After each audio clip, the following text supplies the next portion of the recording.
Alors, Odense Business School a la place privilégiée de pouvoir réunir des chercheurs, des managers et les étudiants et les entreprises. Donc, nous avons cette possibilité de réunir ces acteurs avec des intérêts très différents sur une plateforme commune pour en fait faire croiser les regards. Mais ce qui manque souvent, c'est l'échange entre ces deux parties. Donc, c'est pour ça que cette conférence nous a permis de réunir ces publics différents. On a une vingtaine d'intervenants qui en fait présentent leurs travaux ou leur entreprise.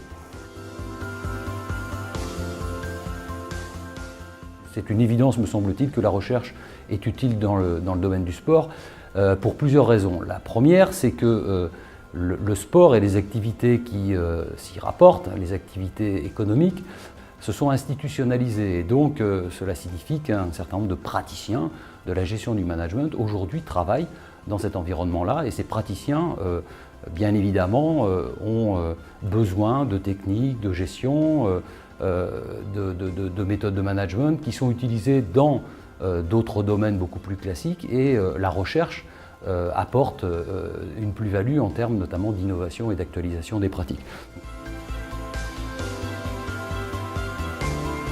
Dans mon domaine qui est l'économie du sport, la recherche peut apporter et a déjà apporté à des organismes internationaux, par exemple au Conseil de l'Europe, à la Commission européenne, à l'unité sport, à l'UNESCO, pour ce qui concerne mes expériences personnelles, à des gouvernements.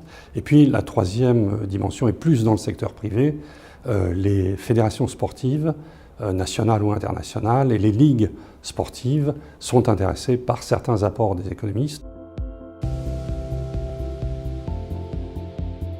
Alors, la recherche doit apporter au monde du sport, et c'est là la problématique. C'est-à-dire qu'aujourd'hui, dans une société que l'on souhaite de plus en plus apprenante, avec de plus en plus de connaissances, la recherche doit tisser des liens directs avec les décideurs du monde du sport. Et ça n'est pas véritablement gagné. D'où l'intérêt de se poser la question et aussi d'essayer de casser un petit peu les barrières qui peuvent exister entre les disciplines et puis surtout entre les gens qui doivent prendre des décisions et qui devraient s'appuyer justement sur la recherche. Les décideurs vont s'appuyer sur des experts ou des pseudo-experts, et c'est la mode actuellement avec les réseaux sociaux où tout le monde devient expert. Eh bien non, il y a des chercheurs qui ont un certain niveau et il faut s'appuyer justement sur cette recherche.